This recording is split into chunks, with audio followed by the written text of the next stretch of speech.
Hosts Brazil kick off the round of 16 against Chile on Saturday, and boss Luis Felipe Scolari has called for his side to relax ahead of the game. 22-year-old Neymar has been the star for them so far, scoring 4 goals in 3 games. And earlier on, I looked ahead to Saturday's action with the Brazilian journalist Joana Bueno to find out the secret behind him dealing with the pressure. I think Scolari, he puts him in the center, but gives him a lot of trust and trusts him a lot. But I think that maybe his dad plays a really big role, because his dad was a football player. He knows the field, he knows, what he has to do. He wasn't as famous or as good as Neymar, but I think that his family helps a lot, because it's just amazing to see the amount of pressure on this 22-year-old boy that has played just 1 season on Europe and is already carrying the whole team in the World Cup. So, and he doesn't seem to show that he's feeling any pressure, because on the pitch he's just as comfortable as ever. And of course, it's Brazil against Chile, a team they've got a decent record against. How can you see this one going? Well, actually, we have beaten Chile quite often in the past few years. In the last World Cups, like '98 and 2010, we didn't have much trouble beating Chile. But I think the Chilean team has really strong players and has really a good team. And they've gained a lot of confidence after beating Spain. So I think it would be a really hard match, and we don't have to go in the pitch thinking that it's the same Chile that we've beaten, quite a few times. So I think it's going to be a different match.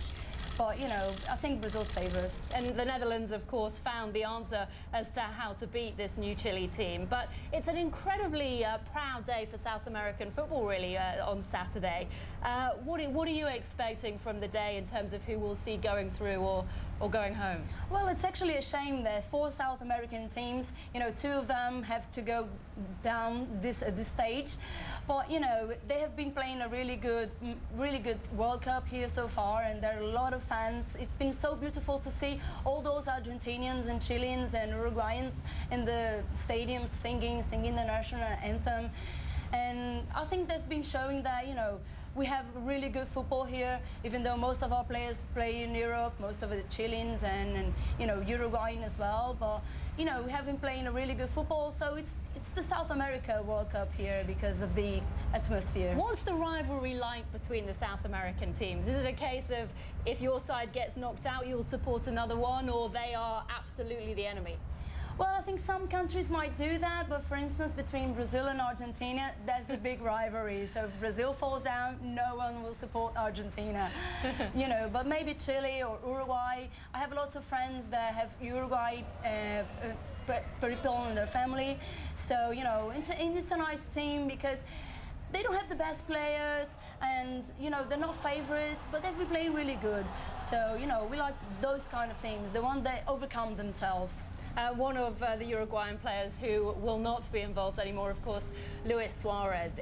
This has been an incredible media storm that has engulfed their camp this week. How much of an impact do you think that's going to have? Well, a big impact. Yeah. I think the Uruguay team is one with Suarez and another without him. But I think that maybe being sent home, not even having the chance to follow their team, to sit on the bench, might have a really huge impact on the team in terms of motivation. I think maybe they will try to win it for Suarez.